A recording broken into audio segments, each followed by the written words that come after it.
Hey, it's me again. Yeah. Hey, you know why you're not successful? Well, for about 50 years, I did a whole bunch of things to become successful. I became successful, but there's many types of success.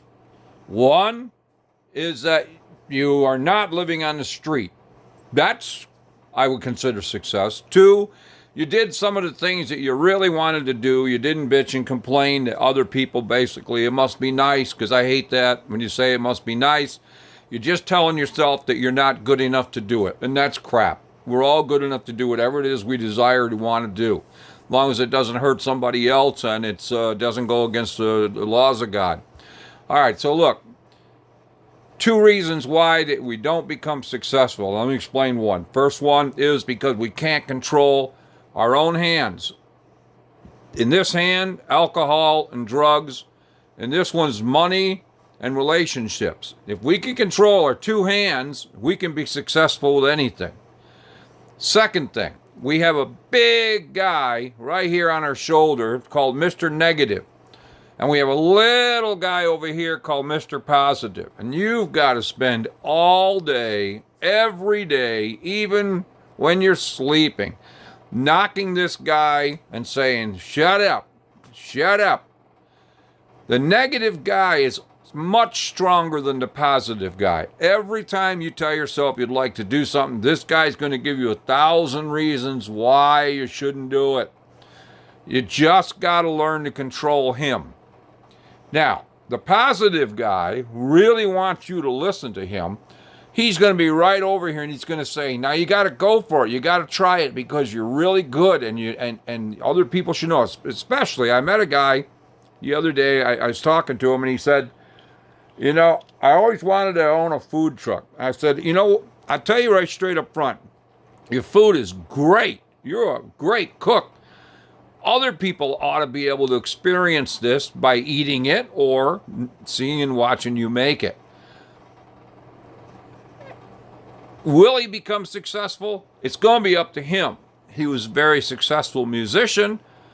I believe that he could be a success at anything he wants.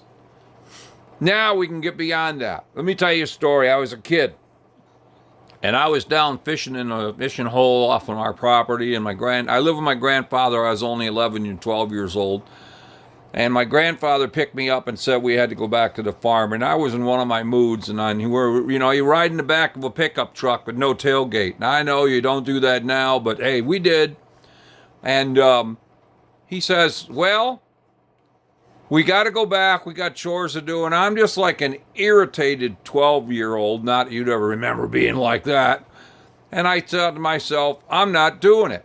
When we get up on the road, I'm jumping out of this truck and I'm going to go in the woods and I'm going to stay over there and do what I want until after the chores are done. And then everything will be cool and I'll go to bed and, all right. So, hey, first thing I do, I tell my brain, Mr. Negative over here, he says, oh, great idea. And what do? I don't realize that you can't just keep running when your feet hit the floor when you're going 25 to 30 miles an hour down the road in a truck. So I just jump out the back, seen it so many times on TV, they do it there. I went into a crash and a tumble and a bang and a roll and ow and oh my God, that hurts. And then they picked me up and took me to the house and I didn't have to do any chores because I was laid up so bad that they called the doctor to see if I had any broken bones. Stupid thing, but that's what we do.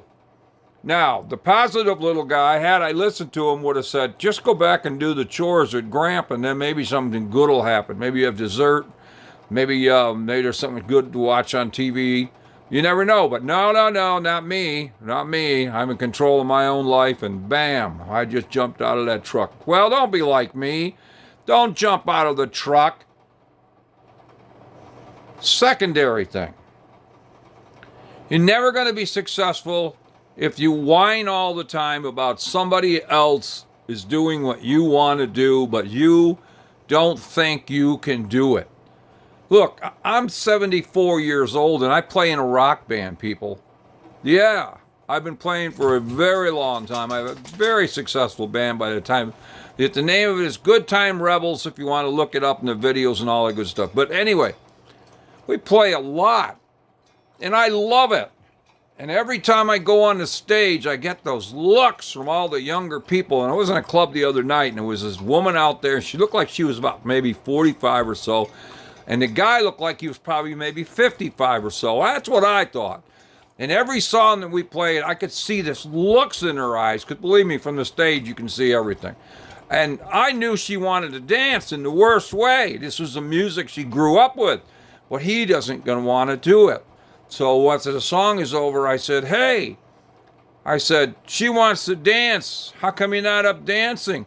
And he says, I'm too old. And I said, well, how old are you? And he said, I'm 54. I said, you're a baby. And everybody in the place looked at him. Well, the truth of the matter is, everybody's a baby to me. You're a baby. Because there's probably very few 74-year-olds out here doing this. But look, I did a lot of things in my life that I thought were wonderful and happy and made me feel good about me. And you can too.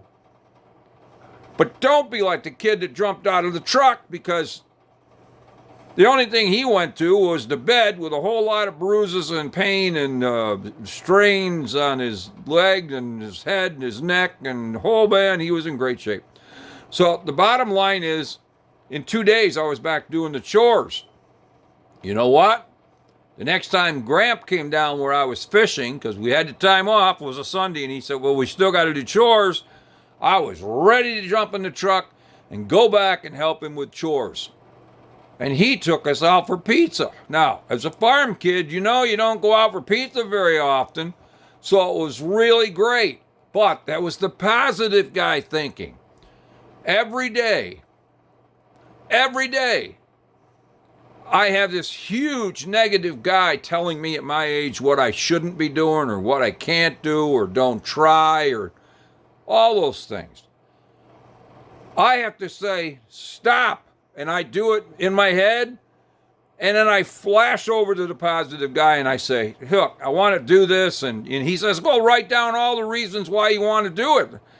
If you got everything in front of you, remember, and your mind doesn't allow you to hold on to any positive thoughts. So if you write it down on paper and you look at it, all of a sudden you can process it to be something you really think you want to do. But at the same time, when you write it all down, maybe you say, well, it was a great idea, but look, I need to fine tune this a little before I go ahead with this. Hey, either one. At least you're not being ran by this big old negative guy, who, by the way, does not like you. Don't even think for a minute that this negative guy likes you at all. I was told by a master once, we'll get into that some other day, but he said, go to the mirror and 3 times tell yourself you don't like yourself. And if you can do that, you got a problem. Because your worst enemy is you. Until next time, this is Alester saying, you can do it. Do it. See ya.